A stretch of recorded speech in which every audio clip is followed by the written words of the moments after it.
কৃষ্ণ প্ৰাতঃ প্ৰণাম জনাইছোঁ। আমি ইয়াত শ্ৰীমন্ত শংকৰদেৱ গুৰুজনাৰ ভক্তি ৰত্নাকৰ গ্ৰন্থ আলোচনা কৰি আছোঁ আৰু ভক্তি ৰত্নাকৰ গ্ৰন্থৰ প্ৰথম অধ্যায়ৰ গুৰু মাহাত্ম্য এই সম্বন্ধে আমি ইতিমধ্যে আলোচনা এটা ভিডিঅ'ত কৰিছোঁ যে কেনেকৈ গুৰুজনাই তিনিজন গুৰুৰ কথা কৈছে। প্ৰথম গুৰু হ'ল পিতৃমাতৃ, পিতৃ বিশেষকৈ কৈছে সংহাৰত জাত অন্তে লভয় জনম আদ্য গুৰু পিতৃহিত পূজনী উত্তম। প্ৰথম গুৰু বুলি কৈছে। দ্বিতীয় বুলি কৈছে যে সেইজন দ্বিজ যিয়ে যাৰ ওচৰত যজ্ঞসূত্ৰ লোৱা হয়, লৈ বেদ অভ্যাস কৰা হয় আৰু যিজন পৰম বেদজ্ঞ তেওঁক দ্বিতীয় গুৰু বুলি কৈছে। আৰু তৃতীয়জন কৈছে সকলো অৰ্থাৎ চাৰি আশ্ৰমৰ সকলোকে ঈশ্বৰ জ্ঞান যিয়ে দি উপদেশ দি ভকতি পন্থ আচলতে উপদেশ দিয়ে আৰু উপদেশ দি জীৱৰ কল্যাণ সাধন কৰে, যাক জ্ঞান প্ৰদান কৰে, তেওঁ কোন? ভক্তিক জ্ঞানদাতা গুৰু। আৰু ভক্তিক জ্ঞানদাতা গুৰু বিনে সেব্য নাই। আৰু এইটো কোনে কৈছে? ভগৱানে কৈছে, ঈশ্বৰে কৈছে যে ভক্তিক জ্ঞানদাতা গুৰু বিনে আৰু কোনো উপায় নাই। ইয়াৰ উপৰি ভাগৱতৰ শ্ৰীমদ ভাগৱত মহাপুৰাণৰ একাদশ স্কন্ধৰ নিমিনবহদ্য সংবাদৰ তৃতীয় অধ্যায়ত প্ৰবুদ্ধ অধ্যায় কৈছে যে হে নিমি এটা কথা শুনা, আচলতে শাস্ত্ৰসন্মত গুৰু বুলি কাক কয়? মনুষ্য শৰীৰত জন্ম লাভ কৰি যিয়ে নিজৰ কুশল কামনা কৰে সেইজনে উত্তম গুৰুৰ চৰণত বিক্ৰী গৈ ভকতি আচৰিব লাগে। মাধৱদেৱ মহাপুৰুষে কৈছে গুৰুৱতীমান বিন গুৰু চৰণে ভকতি ৰকতি মুকুতি কবহু না হৈ। গতিকে তেতিয়াহে যেতিয়ালৈকে গুৰু ভজা নাযায় তেতিয়ালৈকে কি এই ঘোৰ সংসাৰৰ দুৰ্গতিৰ পৰা হাত সাৰিব নোৱাৰি। আৰু সেইকাৰণে কৈছে উত্তম গুৰুৰ পাৱে কৰক ভগতি তেৱেহে তৰিব ঘোৰ সংসাৰ দুৰ্গতি। আৰু যদিৰ বেদৰ ৰহস্য তত্ত্বক জানে আৰু ভকতিৰ বলত কৃষ্ণক সাক্ষাৎ কৰিছে তেওঁহে উত্তম গুৰু, তেওঁহে উত্তম গুৰু। আৰু তেওঁৰ উপদেশতহে মন বুদ্ধি শুদ্ধ হয়। কি হ'ব লাগিব? বেদৰ ৰহস্য তত্ত্বক জানিব লাগিব আৰু ভক্তিৰ বলত কৃষ্ণক সাক্ষাৎ কৰিব লাগিব। আৰু এইখন গুৰুক যদি ভজে কোনোবাই তেতিয়াহ'লে কৃষ্ণত ভক্তি হয় আৰু সংসাৰ তৰি যাব পাৰি। এতিয়া যদি প্ৰবুদ্ধ হৃদয় কৈছে শাস্ত্ৰক জানয় মাত্ৰ নুহিকে ভকত তাৰ উপদেশে বোধ নুপুজে লোকত। শাস্ত্ৰ জানে, শাস্ত্ৰৰ কথাবিলাক জানে, কিন্তু ভকত নহয়, তেতিয়াহ'লে তেওঁৰ উপদেশত শিষ্যসকলৰ বোধ মানে জ্ঞান নজন্মে। নাইবা ভকত হ'লেও ভকত হৈ ঈশ্বৰৰ ভক্তি কৰে কিন্তু শাস্ত্ৰ জ্ঞান নাই, তেতিয়া সেইজনো গুৰু হোৱাৰ যোগ্য নহয়, কাৰণ তেওঁ শিষ্যৰ সংগই ছেদ কৰিব নোৱাৰে। সেয়েহে উত্তম গুৰুত আশ্ৰয় ল'লেহে কৃষ্ণত ভকতি হয় আৰু সংসাৰ তৰিব পাৰি।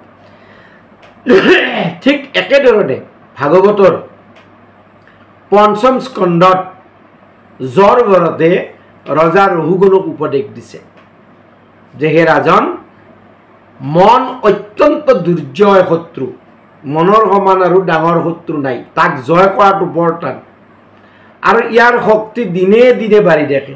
গতিকে জীৱই আত্মা ঈশ্বৰৰ পৰা বঞ্চিত হয়, ভোগত লিপ্ত হয়। যেনেকৈ আমি এতিয়া ভোগত লিপ্ত হৈছোঁ, ঈশ্বৰৰ ভাৱনাৰ কথাই নাই, মদ মাংস এইবিলাকত গুৰুত্ব আৰোপ, ধন উপাৰ্জনত আৰোপ, পুত্ৰ ভাৰ্যা মাত্ৰ পালনত আৰু কেৱল আসক্তি।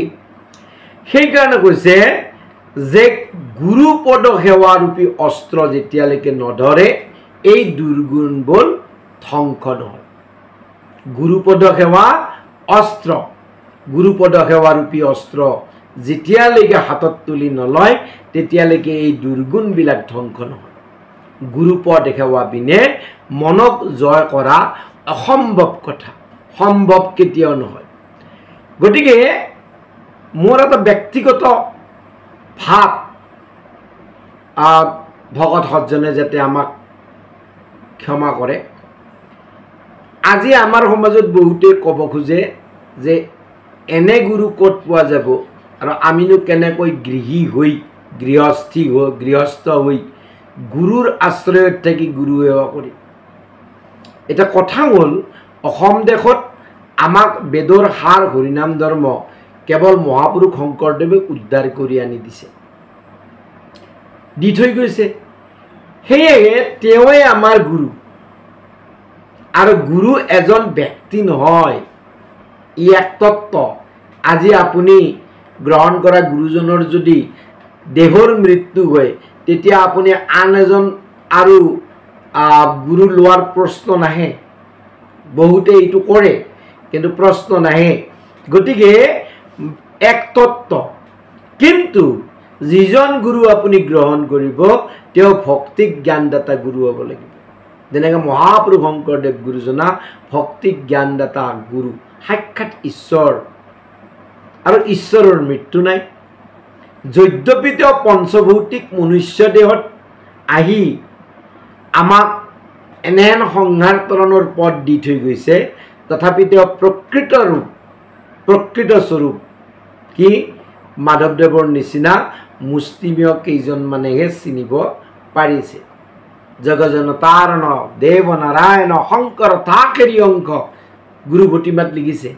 ঈশ্বৰে যুগে যুগে মন্বন্তৰে নানা লীলা অৱতাৰ ধৰি মনুষ্যক সংহাৰ তৰণৰ পথ দিছে।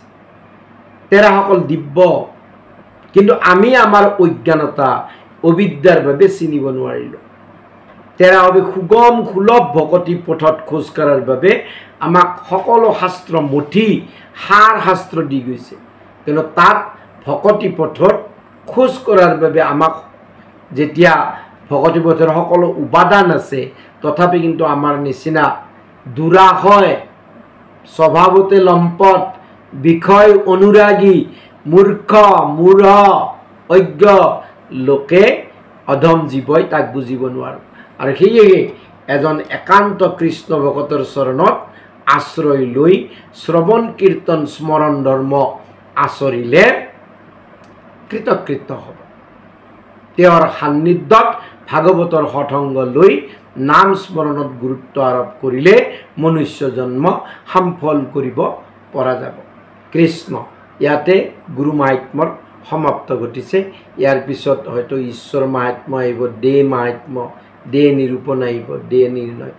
গতিকে ইয়াতে আমি সমাপ্ত কৰিছোঁ। কৃষ্ণ হৰি ৰাম। কৃষ্ণ শংকৰ গুৰু হৰি ৰাম।